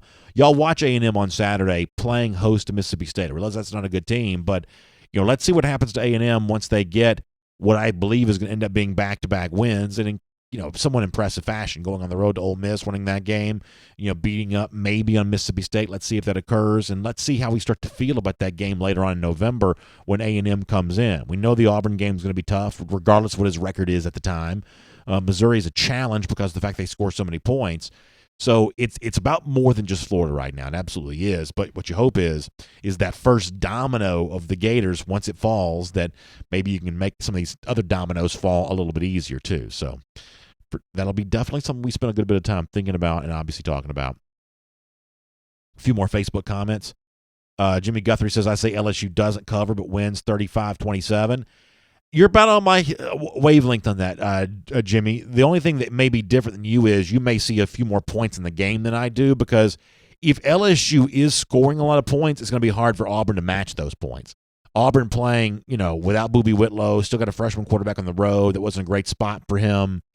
Last big spot against Florida. So Auburn's chance to keep it close is with a low-scoring game. And Auburn has the defense that could keep this game low-scoring. As I said before, LSU ran for nearly 300 yards against Florida. If Auburn is more stout against the run, I believe they will be, then all of a sudden now you have the recipe for a lower-scoring game because it's just a little easier to stop a one-dimensional offense, the same way that some teams have been able to slow down Georgia because they've had a perception of what Georgia was going to do, and an accurate perception in most cases. The exact opposite kind of offense could also mess up LSU if the opposing team knows the pass is coming or if they're in an obvious passing situation. So Chase Smith says LSU has a bad defense, though. Yeah, they do. They do. So it's obviously strength on one side and weakness on weakness on another side. I think it's going to be a fun game. Matthew McGahee says that DawgNation could make some bank if they would just sell their T-shirts. That's probably true. I think that one of the things that we try to do, though, is it's not about just seeing how much money we can make, although obviously DawgNation exists to turn a profit. But for us, it's not just, hey, let's see how much we can actually get out of people and how much we can shake them down for. We just try to. The thing that we prioritize more than anything else is the user experience, whether that be a listener to DawgNation Daily, a viewer to our program, a reader of our written work, or the T-shirts themselves. We want the user experience to be great. And if I have a choice of saying, hey, R.S. Andrews, Kroger, Peach Pass, will y'all pay for some T-shirts so I can give them away, I'd rather do that because that gives me a chance to give someone a T-shirt for free, which is just kind of a really fun user experience. So we could make more money if we sold T-shirts, but we believe that the user experience is better when we charge a sponsor for the T-shirt and then give it to you. And some people say, well, I don't always get one. And I kind of understand that. Some of these things are in kind of high demand. I do appreciate that. But for us, we just think it's better to, charge the sponsor. They want the reach for their business anyway. And we're able to look at someone and say, hey, here's a T-shirt just for being here as a thank you. And that's always a kind of a really nice thing to be able to do. Wayne Folan says, good. Then send me an extra large, PA. That's well said. Well said. Justin Sisk says, upgrades to the office equipment, BA, percentage of the proceeds go to charity, charge us, we will pay. Well, it's nice to know. That's nice to know. Adam Butt says the high-tempo offense like LSU and Alabama are going to give up more points. Their defenses are on the field a lot more. Yeah, that's one of the reasons why when we cite stats in our program, and I know some people kind of have their eyes gloss over when you talk too many stats, but when we cite stats, the stats that we typically cite are pace adjusted. Like, the one thing that drives me insane is when, old school sports writer is kind of citing a bunch of total offense, total defense numbers, because those things, who's giving up the most points per game, who's giving up the most yards per game, or who's giving up the least, those are always going to be mostly affected by who you have played and how fast you or your opponent chooses to play. So for Georgia, if you look at like total offensive numbers, Georgia's total offense is never going to look as strong as some other programs do that just sort of run more plays. And conversely, you can kind of get fooled into thinking you have a better defense than you do if you're playing in the SEC, where the typical team does not play as fast as some other teams around college football. So always opponent-adjusted, always pace-adjusted numbers. And there are plenty of websites that publish this kind of stuff on the regular. But it's always those kinds of stats that are just more valuable. Something that kind of accounts for the fact that different teams play at different paces, and obviously no one plays the same exact schedule. Miriam Martin Corbin, good to have you checking in today. Robert Barnes says, let me read Robert here. He says, really, every team needs to run the table to have a chance to make the playoffs. Any losses by a top 10 team from here on out could knock them out of the playoffs. The wins the next 2 weeks mean much more for every team. That's probably true. And I'm sure everybody kind of feels the way that Georgia feels, that its schedule is somewhat backloaded. It's amazing to me that we say the same thing every year, where the 4-team playoff doesn't seem like it's going to work this year, right? It seems like there are just too many teams competing for these spots. There are at least 3 SEC teams who are playoff worthy. Between Georgia and Florida, one of those teams will be in that group. Alabama and LSU are in that group. There's only 4 spots. There are at least 3 SEC teams who can make a strong case to be in the playoff. It seemed like there were 2 Big Ten teams, or maybe there's even more than that, with Penn State seemingly playing better now. It just seems like there are too many teams competing for these 4 spots. This kind of always has a way of working out over time, but certainly you get the feeling right now that, boy, how are they going to fit all these teams into just 4 spots without it being just the most intense debate in the world? It's going to be really, really tough, but somehow it always kind of seems to work out. Interesting to watch Oregon kind of ascend a little bit over the last couple of weeks. I didn't think they'd beat Washington last week. They did. That kind of puts them on a path to get the Pac-12 back involved in this. We've had 5 years of playoffs. Pac-12, I believe, has been in the playoff twice. Would have been Washington a couple of years ago, Oregon the first time around. With Oregon doing what they are right now, kind of back in that conversation. Although they are on the Palouse this weekend, right, at Washington State. Be very careful there. Be very, very careful there. That is no gimme game, even though Wazoo's not quite as good as it was a year ago. Lonnie Floyd says, what's the site for the giveaway? So it's, can I say it one more time, because I can never do this off the top of my head. It's DawgNation.com. So that's to buy your tickets for DawgNationInvasion.com. Do we have the DNI giveaway? Yeah. So it's courtesy of our friends at Peach Pass. It's DawgNation.com/DNI-giveaway. So let me just be very clear about this. To purchase your tickets for Dog Nation Invasion, last day to do that, DawgNationInvasion.com on that. But if you want to register for the giveaway, it's also the last day for that. DawgNation.com/DNI-giveaway to get in on that one more time, Lonnie. So hopefully you got that. Robert Barnes says from here on out, it's kind of like semifinals for the top 10 teams. Yeah, I mean, it is. I mean, there are still some teams that can afford a loss. I could see the loser of LSU, Alabama still making the college football playoff under the right circumstances. I could see Ohio State losing to Wisconsin on Saturday and still making the playoff, or losing to Penn State. They do get both those games at home. You might judge them a little bit more harshly on that. But under the right circumstances, there are some teams that could still lose, but for the most part, I get what you're saying. Jeremy Meyer says, when will the giveaway winner be announced? I'm guessing Monday, Jeremy, because I think we're going to draw it on Saturday, and I'm guessing we'll announce it on Monday. I don't 100% know that for sure, Jeremy, but I'm guessing that'll end up being on Monday.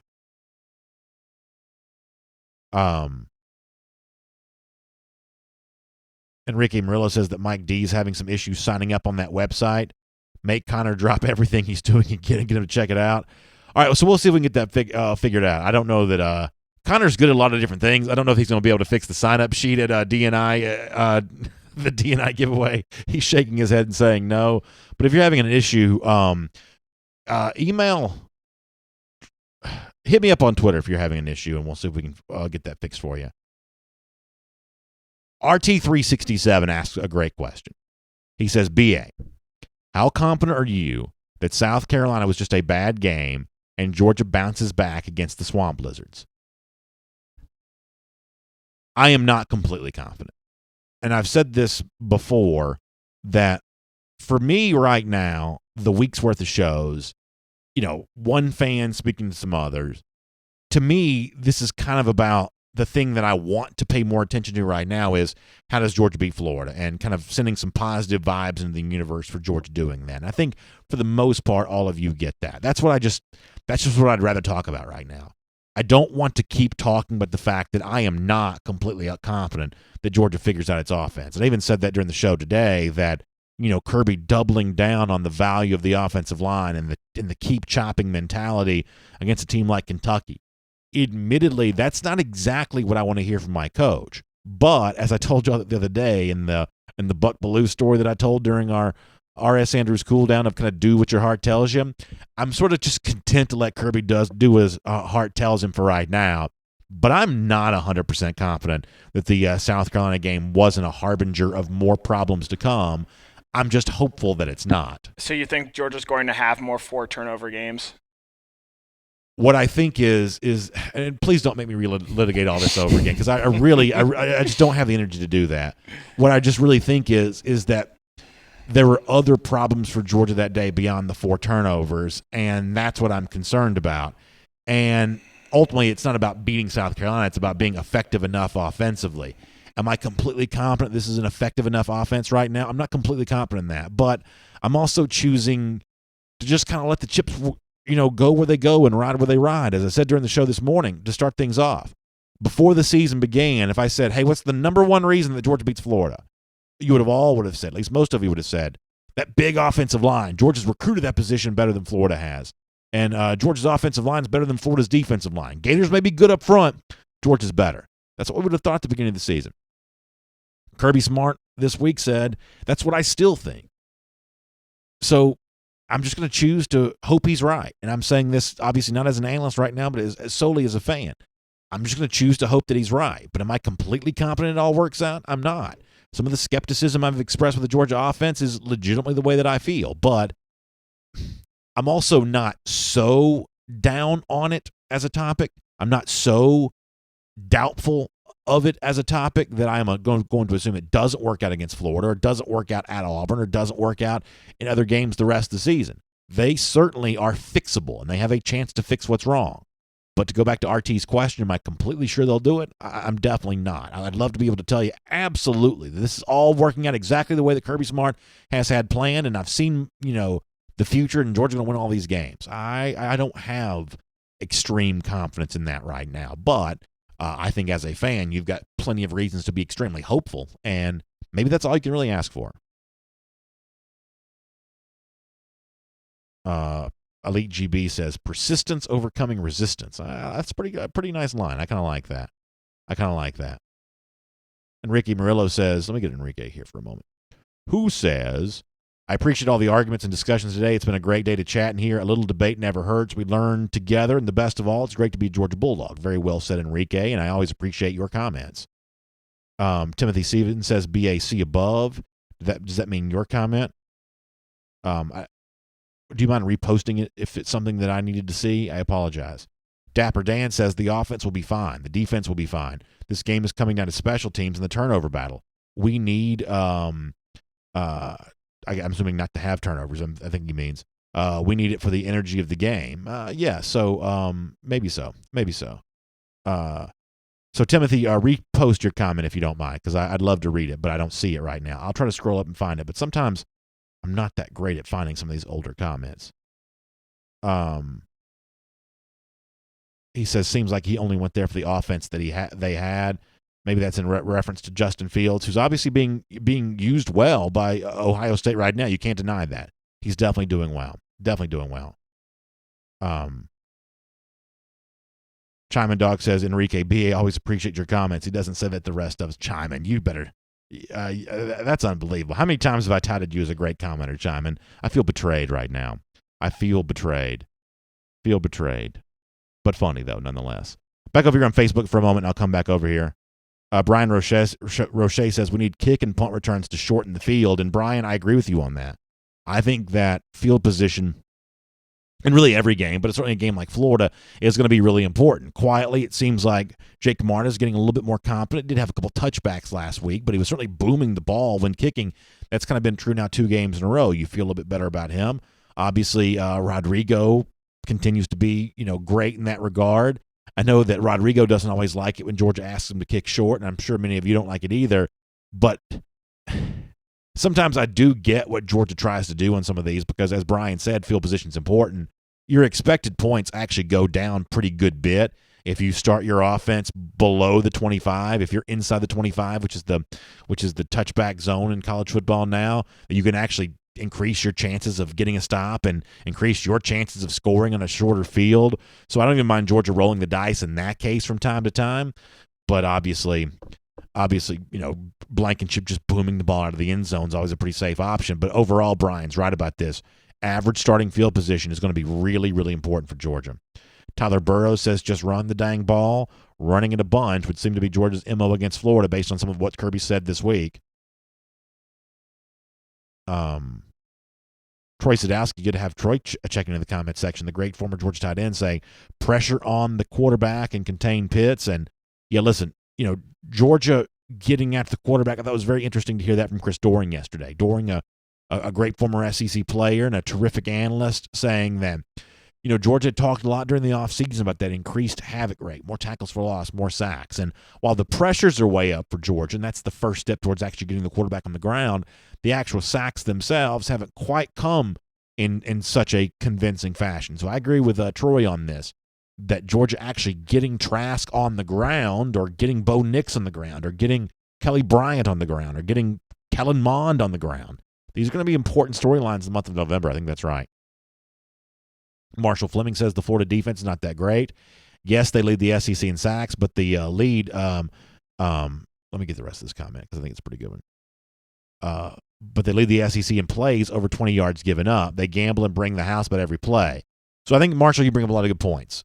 The sack total was greatly aided by having played Miami at the beginning of the year. They racked up a lot of sacks on that. I'm assuming that the plays of 20 or more yards given up, I'm assuming that was greatly aided by having to go to LSU. So maybe you take both those stats with a grain of salt. Here's what it comes down to for me, though. When it comes to stopping the run, something they did not do against LSU, it all depends on how healthy Jabari Zuniga is. And you'd say Grenard as well there. I was interested to hear Connor in our R.S. Andrews cool down yesterday assume that Zuniga would still not be 100% healthy for the Georgia game. I guess I was a little bit surprised to hear that, just given how long he's been out and how limited he's been. I just assumed it was about time for him to be healthy again, but Connor seems to think he won't be. Obviously, you don't necessarily wish injuries, but a lack of 100% Zuniga that'd be a luxury for Georgia. So, yeah, I think you're right overall. I think that Florida is the kind of defense that you need to exploit big plays because of the fact that they're trying to trade so much in the hopes of getting those negative plays. They bring a lot of pressure. And Jake Fromm is not a quarterback that you can pressure particularly well because Fromm reads defense as well. Just finding the hot route, looking at the place where the blitz came from and just dumping the ball to that spot. Fromm's just good at that. So, Fromm needs to regain his confidence again in a lot of ways, going up against a defense that's blitzing him and all of a sudden increasing the open number of receivers that he could be looking at. That actually might be the way to increase Fromm's confidence. It's probably no coincidence that Fromm, after struggling at LSU last year, came back and played really well against Florida. So a high-pressure defense against an experienced quarterback who has, at least according to some of these stat blogs, statistically handled pressure pretty well, that may be just the recipe that Georgia needs next week. Lynn Johnson Shipman says, I think Mullen is saying that they'll have Zuniga back. Yeah, that is indeed what Mullen has said this week. But Connor was saying that even if he's playing, doesn't quite think he's going to be 100%, although I guess it's fair to point out that Connor's no physician either, so I don't know that he wants to take his medical opinion to the bank necessarily. I'm just saying, at this point in the year, he's missed a number of games already. The chances are he's going to be out there. He's going to be at least somewhat hobbled and somewhat thinking about it. Keith Finney says, did you know we have the 6th toughest schedule in college football? Where'd the rest of this? I'll be happy if we come out of November 2-1. So if you want to play for a national championship, you probably don't need to lose any more regular season games. You can still win the SEC, but you might not make the playoff as an 11-2 team. And some people say, well, that's fallacy, but that's going to be a tough debate for the committee, just given the number of elite teams that are out there. In terms of the Georgia schedule being high, FPI had it at number 5 before the season began. The fact that I'm not really quite sure which metric you're using right now, but the fact that it still rates pretty high, I didn't know that number specifically, but it's not a surprise just based on, as I said, FPI had it number 5 before the season started. So even though the national media didn't necessarily treat Georgia as the same kind of schedule that the South Carolinas and the Texas A&Ms were playing, statistically, at least according to some of the math guys, the Georgia schedule preseason was always kind of viewed to be one of the tougher ones. If Georgia loses again this season, they're not going to the college football playoff. I don't think, especially with the number of teams at the top, you need complete chaos for that to happen. However, Georgia losing another game, still winning the SEC East, going to Atlanta, beating Alabama in the SEC championship game, and then still getting left out of the college football playoff is the most Georgia sports thing that could possibly happen. Honestly, I can't even go there because it would just drive me so crazy. I think afterwards you would enjoy, you'd be pretty happy in the aftermath of them beating Alabama. But that next day sort of sits in and sinks in. Like, we had a team that was finally fully capable of beating Alabama, and they got tripped up over what we all think are pretty much lesser teams. Yeah, I mean, I still think Georgia's playing the long game here overall, and hard to complain too much if your season theoretically ends, not counting a bowl game, theoretically ends holding a trophy in the air. Hard to complain too much about that, but, I mean, this is always going – because here's the thing.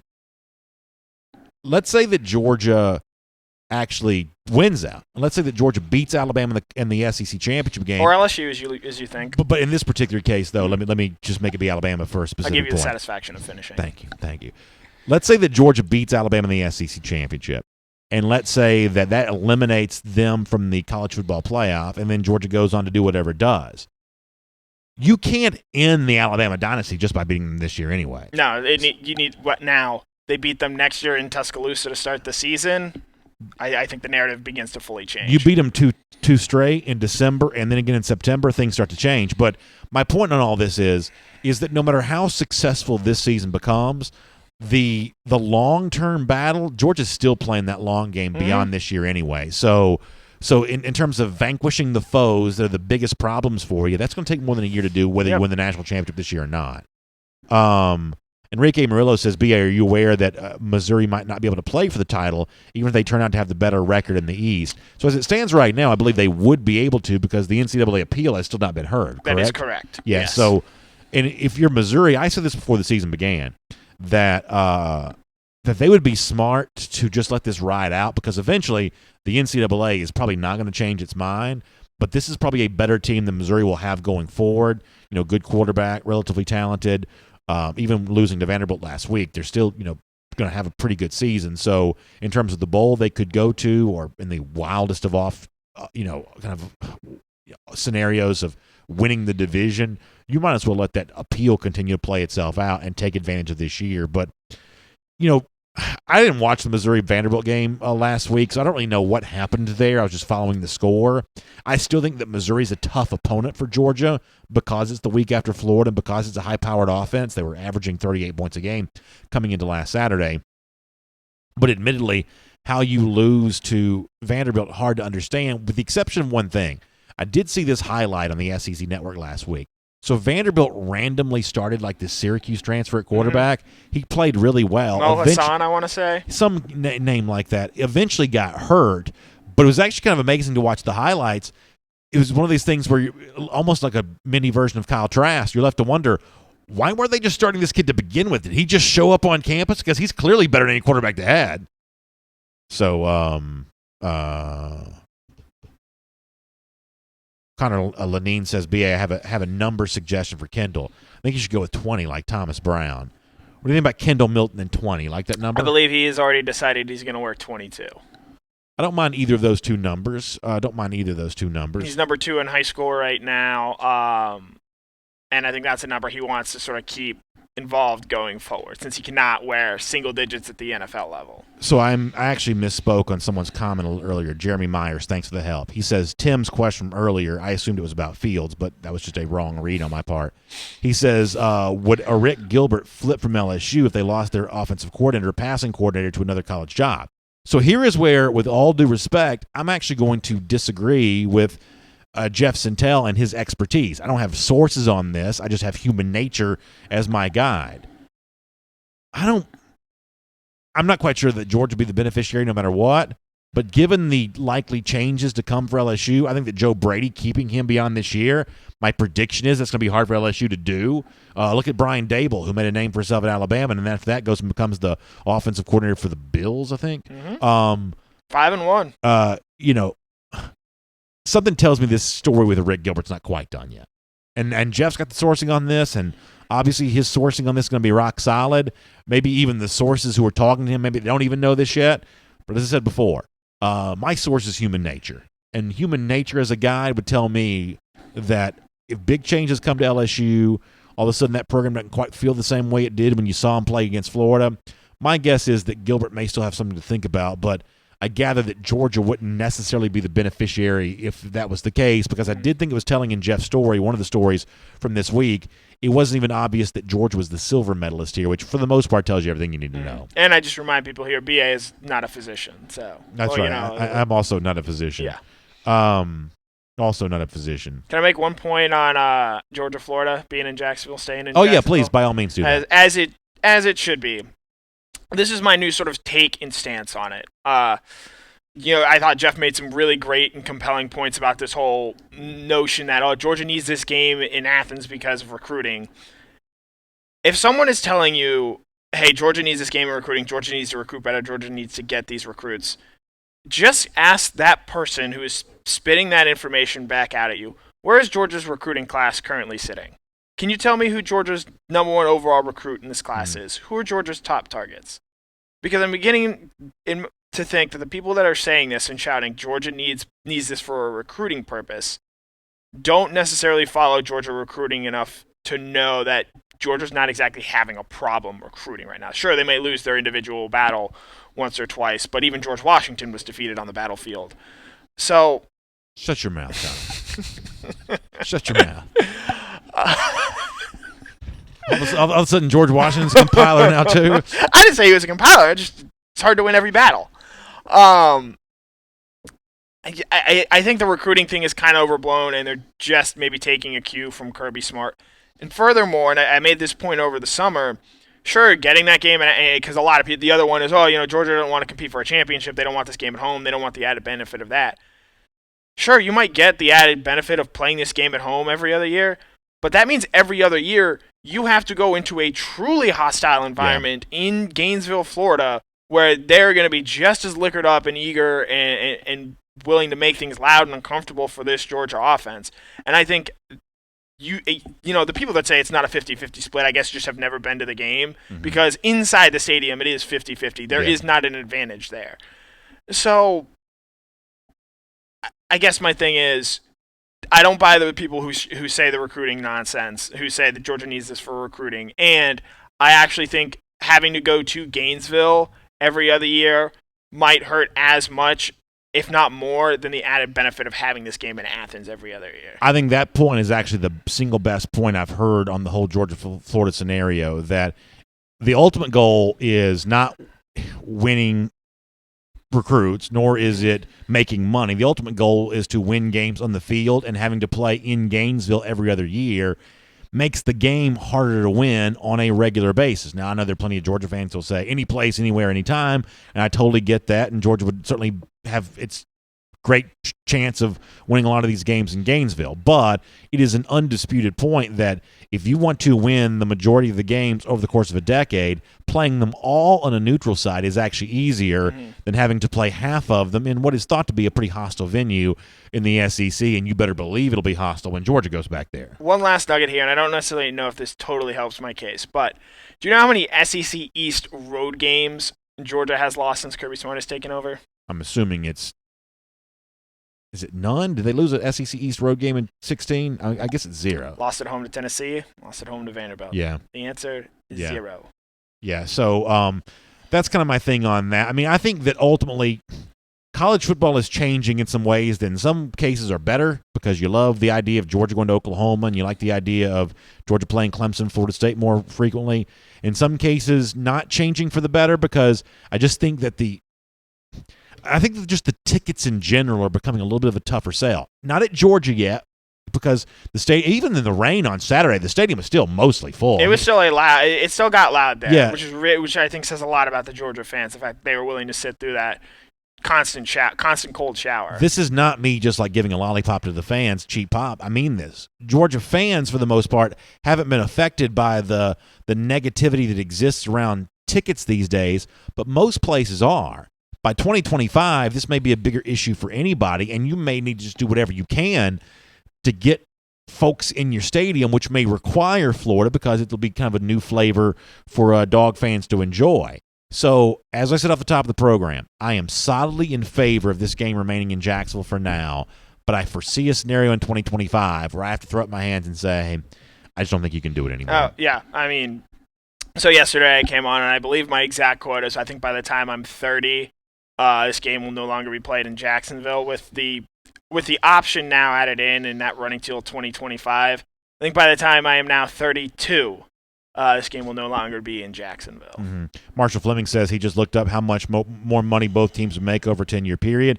He read that Georgia home ticket price would have to go up by 50% if we went home and home with Florida to recoup the money. Yeah, so that's a pretty good example of that, Marshall. Yeah. Thanks for sharing that. Before we go off the air, this is a very funny comment. It's not going to happen, and it's not even relevant, but I just laughed when I read it. G. Grace, who's an Alabama fan that comments on YouTube, said, what if Talia Tungo-Vailoa transferred to Georgia? Like, that's not going to happen, but for some reason that just makes me laugh because knowing Georgia fans the way that I do, knowing Tungo-Vailoa the way that I do and the response to him, that'd be a gigantic story, right? I mean, just massive interest in that. And I'm not even sure that Talia is a good quarterback, but it just makes me laugh because if you wanted to try to design like biggest offseason topics, that's a pretty good Mad Lib of Talia Tungo-Vailoa, Georgia, rabid fan base, famous last name. That is search engine gold right there. Am I allowed to bring up the point about a quarterback transferring within the SEC conference that I made yesterday to you off air? No. Hey, that's not safe. That's not safe. That's not safe. Yeah, because that's the number one. But that's pretty funny. At some point in time, we're going to see one of these strange bedfellows transfers. We are. It may even come as soon as this year. Matthew McGahee on the subject of Georgia, Florida, and then y'all, we got to go because we got 1,000 things to do today. Says McGarry likes his money and Jacksonville keeps paying Georgia. They won't play anywhere else. I know that it's easy to look at Greg McGarry, and look at him and kind of sitting up in his office and say, "Oh, this guy just likes his money." In fairness to him, though, it is his job to make money. I mean, that's the only reason why he's there. I mean, unfortunately, while Georgia football is a great passion for me and a great passion for you, I mean, once you get into the inner sanctum of Butts-Mehre Heritage Hall, they are running a business, and they do have to think about what generates the most money, and right now that is keeping the game in Jacksonville. Now, I agree with some of you who would say that the money alone shouldn't be the only reason it stays there, and in this case, I don't think that it is. But in defense of McGarry, the notion of, well, he's only doing this because it makes more money, I mean, when it's all said and done, he is in charge of running this business, and ultimately, that's what the modern athletic director is more so than anything else. This is not the days in which Vince Dooley was Georgia athletic director, someone who's more of a sportsy guy kind of in that spot. McGarry's spent plenty of time around sports, but, I mean, he is there as a numbers man and as a fundraising catalyst more so than anything else. And for now, this is still good business there in that regard. I understand where you're coming from on that, but I can't just flippantly disregard the money here in this case. We got to go. Yeah, we really do. Let me try to do one more before we go. Jennifer Stevenson Fleming checking out. Jennifer, we got to do that too. We've got just 2 gazillion things today. YouTube over here. Aaron Hollis says, BA, I don't know if you already know this or not, but Frank Watts, who comments on here sometimes used to play for UGA. Oh, that's really neat. It was back when Ray Goff was the coach. Del McGee used to go there as well.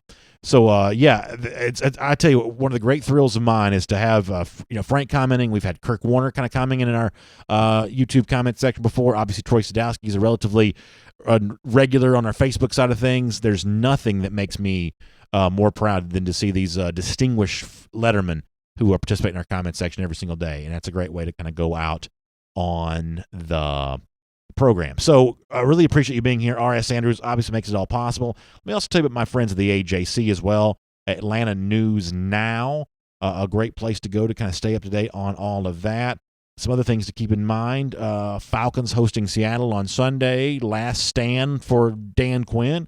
We shall find out. Atlanta United won in a MLS playoff game last night, so good stuff there in that regard. So also coming up on that fall leaf watching time. It's going to rain this weekend. That may make leaf watching a little bit difficult, but I know a lot of you like to do that this time of year as well. So stay up to date on everything happening in your world. Get your Atlanta News Now at AJC.com. That's Atlanta News Now at AJC.com. Also, huge thanks to R.S. Andrews for making the R.S. Andrews Cool Down possible.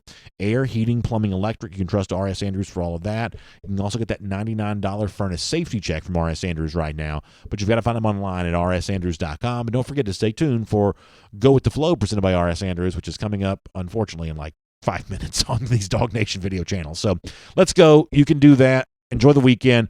Back here again on Monday. DawgNation Daily presented by Kroger. We'll look forward to speaking to you then.